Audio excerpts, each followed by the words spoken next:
When Mayor Daley was in office, he raised the prices of Chicago pay boxes like this one behind me, which caused some people to pinch for extra pennies out of their pocket. Now that he is leaving the seat, he may just have to use these same pay boxes for parking himself. With the new seatbelt law passed, backseat passengers will now have to buckle up when sitting back here in the back seat.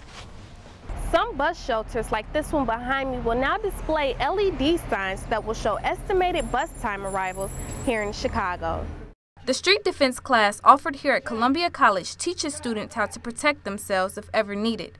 Terrence Hicks holds a black belt in karate. As the instructor of the class, he wants students to be ready to defend themselves. Everything I teach is geared towards the streets. I tell most of my students, you know, I don't care if you're 90 years old.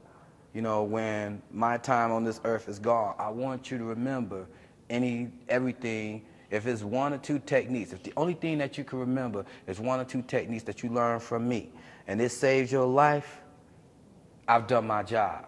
Hicks says he selects the techniques he teaches based on real-life examples of street violence experienced by his students. A gentleman come in, he was robbed at gunpoint. So at that point, and the guy that robbed him was like not even, 10 inches away from him, was really on him. And at that time, I was showing certain self-defense techniques that dealt with firearm. One of the things that we say, if the guy is far away, just give him what he wants. Hicks says he tries to incorporate Kung Fu, Taekwondo, and Karate into the street defense class. Some students say they didn't know about this class until they happened to walk by it. Just sort of in here, just, mind my own business, and, like many of the other people who came across this class, just happened to notice the door open, and I walked in, and I was like, oh, very cool. So this is where the Columbia Martial Arts Club meets and stuff. Lavita Simpkins sat in on the class recently to learn more about street defense techniques. If people are being robbed around campus, they probably are in a position that they're vulnerable, so I'd never put myself in that type of position. Hicks says common sense goes a long way. I'm Samantha Battle reporting for Metro Minutes. Gas prices are rising in Chicago, and because of this spike, some Chicagoans are making the commute to Indiana for cheaper gas. At stations like BP in Indiana, regular unleaded gas is running for $4.25 per gallon, which is 44 cents cheaper than the BP in Chicago on Roosevelt. Even though there's gas stations 2 blocks away from the house, it's still the little money that you're saving. It helps. You know what I mean? Some Chicagoans are coming to Indiana to get gas. However, the real question is it worth it? I think the gas prices here in Indiana and in Chicago are outrageous. They're crazy. Gas in Chicago is now higher than anywhere else in the country.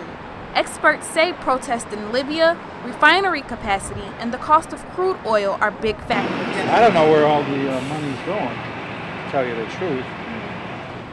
It is believed that gas prices are going to get up to $5 a gallon for regular unleaded gas by the summer, and some people like Flores aren't ready for that. I don't know what they're finally going to do, but they got to do something because it seems like it's only getting higher.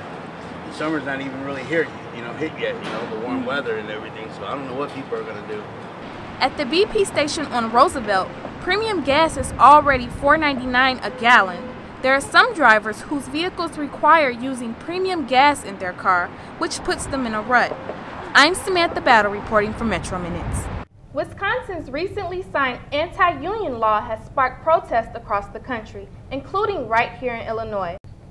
The 4th season for Jersey Shore is being filmed in Florence, Italy, and producers are running into some strict rules. Florence Mayor Matteo Renzi doesn't want the cast drinking in public or filmed in any of the ancient historic buildings. The mayor also told the Italian newspaper that he will not let the show be filmed to promote Florence as a drinking town. Every week we choose a popular video that you shouldn't miss. Check out this week's video with the University of Sydney student who thinks he's a superhero. Columbia College's tuition is expected to rise again for the 2011 and 2012 academic year.